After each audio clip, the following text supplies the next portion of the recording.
Now flags will come in. I think this one's going to be on the defense for jumping. And he got a little aggressive too early. And he did, wanting that quick takeoff as the ball was snapped. But I think sometimes those big guys on offense, they're pretty cagey too, right? They make those little sudden moves or those little subtle moves that get you to jump. Now a chance to make that encroachment penalty really hurt. 1st and 5. Now it's Jackson. Open man is the tight end, Nick Boyle. And he's going to get this inside the 30. That's good for a Raven first down, 15 yards there. I don't believe that this opening drive is surprising to either one of us after the time we spent with the coaching staff and players prior to the game. What about you? Absolutely. Not only that, but that big article in this paper this morning about their philosophy on starting games like you're shot out of a cannon, and that's what they've done. Very methodical here on this first drive. Yeah, so many teams talk about that fast start. We're actually seeing it happen right here in front of us. But now the kicker. Can they cap it off by putting the ball in the end zone? Now here's a pass on first down that's knocked away and incomplete. The linebacker Fred Warner right there on the coverage. Here's 2nd and 10 now from the 29. I can't believe they even let you play. Shit. Check.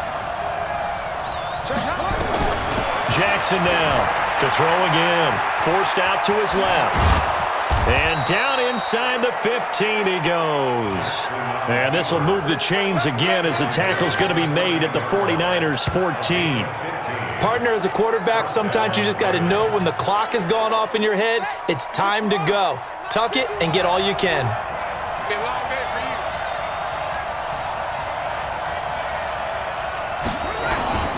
you. This is Ingram on 1st and 10. And they get to him quickly here as he stopped right around the 13.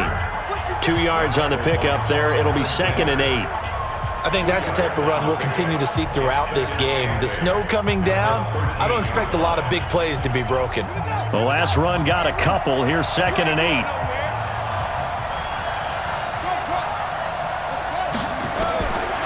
Jackson.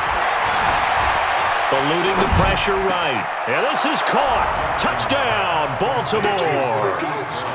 Hollywood, Marquise Brown there to make the grab. And the Ravens take it all the way down the field and score on the opening drive. Partner, I think we can all agree that that was a pretty darn good opening drive right there. And the key to it all, going for it on 4th down earlier in the drive. Set a tone for it, and the best part, they made it pay off. Throwing is Jackson, escaping the pressure right. To the end zone, but knocked away and incomplete. Well, they had that great, long, methodical drive to put it in the end zone. Then they tried to bite off a little more and get 8 points. Instead, they're sitting at 6. But didn't that feel like a decision that they made on Tuesday? Yeah. Well, you usually say that's what they do, right? Right. That's the best one. The best ones do that. They take the emotion out of it. That felt like that was scripted. Hey, if we score in the opening drive, we're going to go for 2 and try and really gain an advantage. This will be fielded on the back line of the end zone. And no run back here. This will be a touchback, and it comes out to the 25-yard line. So here are the Niners now to get their first drive. And they're led out by a guy who learned from one of the great ones in his first few years in Tom Brady. This is Jimmy Garoppolo. When you're a backup to one of the all-time great players, if you don't spend time picking that guy's brain or just watching and observing how he does things to increase your game, then you've wasted that time.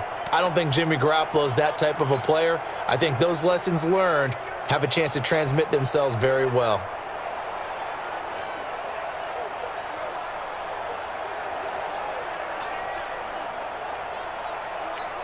Here we go. Garoppolo going to bring the Niners up here 1st and 10 at their 25-yard line.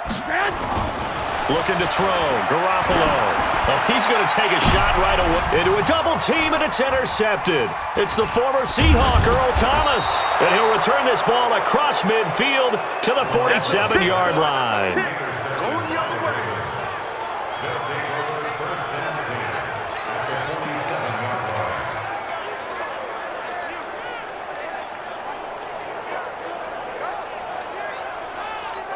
Let's go now. Check 56. I'm coming for you. They'll run on 1st down. It's Ingram. He takes it down to the 42, a 5-yard run.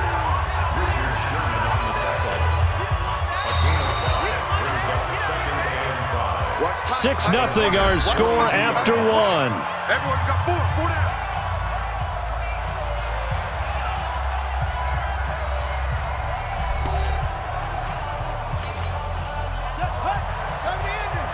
Right there, 56. Hey, come on now, come on now.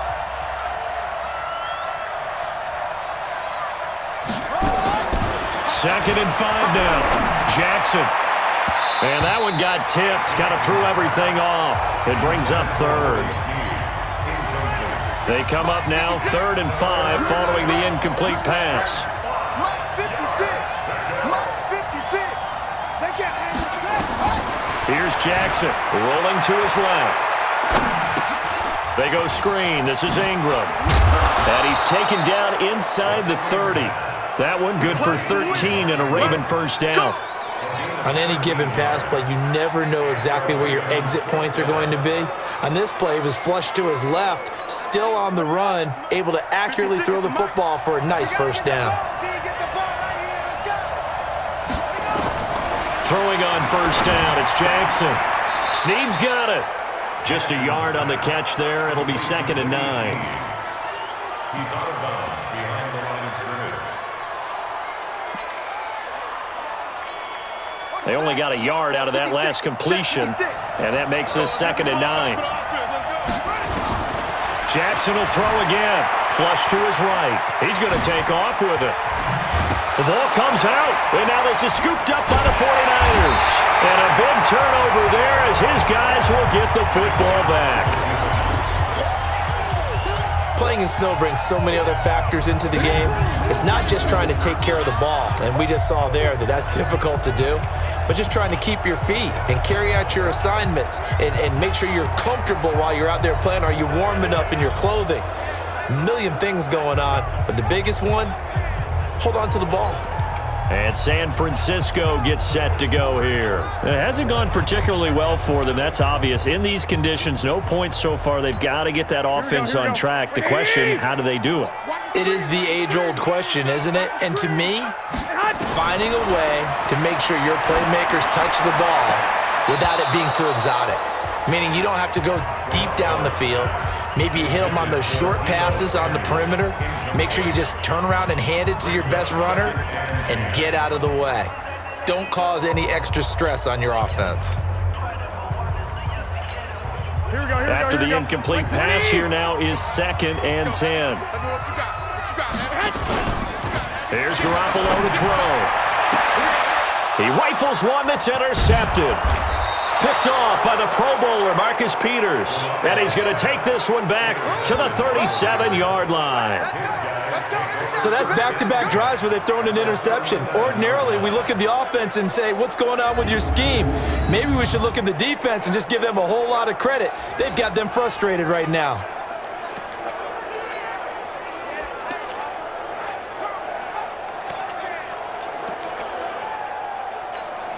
Line of scrimmage, the 37 on 1st and 10. Check. After the interception, here's Jackson. Flushed out right. This one complete to Ingram. And all the way in for a Ravens touchdown. Mark Ingram, 37 yards as the Ravens push further out in front. And that's another route that defenders would vote to take out of the game. The wheel route? Oh, without a doubt. You're just trying to move everybody in one direction. And whether it's a running back or another receiver, as they zip out on the sideline, you've got a problem on your hands. Yeah, well, the defenders hate it there. It happened, and it resulted in a touchdown. Justin Tucker for the extra point.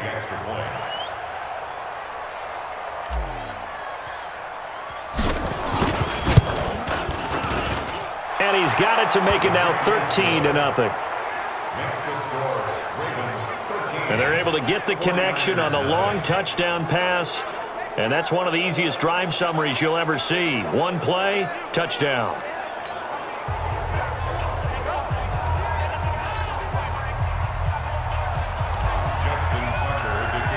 Tucker now to kick it away following the touchdown. This is taken about 7 yards deep. And he'll probably wish he'd reconsidered here. It will cost him 10 yards as he's down at the 15. Well, conventional football 101, tells us if you don't get it back to the 20-yard line on a kickoff return, that's a disappointment. But some of these special teams coaches, with approval by the head coach, they give them full authority to go ahead and bring it out and try to be aggressive, almost what we call the green light, red light theory. Green light means go, red light means stop. Looks like he had green on that play. They go back to the air here after the INT on the last drive. And the catch made. This is Emmanuel Sanders. It'll go as an impressive 31-yard gain. For an offense that has not found the end zone yet, that's a big play. There's the spark right there. The big play that they needed. Now they've got to go ahead and finish this drive and put this ball in the end zone. They run on first down as they're able to get this forward for about 4. And give him 4 yards there. It'll be 2nd and 6. And we've hit the 2-minute mark in this first half of action.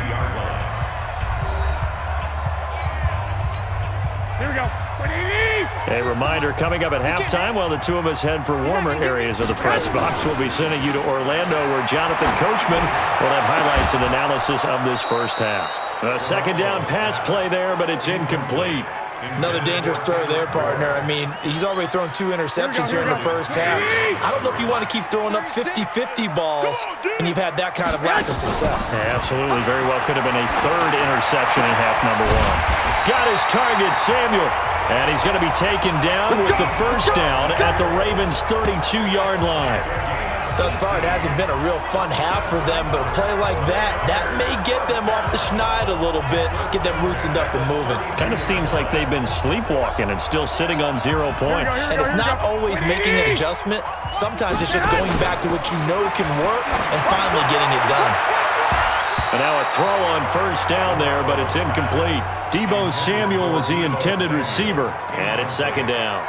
Well, the incompletion, yes, but maybe here not the worst thing in the world? No, not on 1st and 10. It actually gives them a chance to regroup, relax just a little bit. They huddle up, talk it over.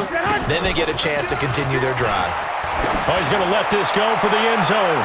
And he knocks the ball away, and it falls incomplete. Emmanuel Sanders, the intended receiver, and it's 3rd down. So back-to-back incompletions. 3rd down here and 10, but you're still in field goal range. And that's the thing to keep in mind. They're in field goal range. So now you don't take any unnecessary risks, but you try and find a way to get back to what you were doing earlier in the drive in order to finish this one off. And this is going to be intercepted. Picked off by Patrick Onwuasor. And a big turn.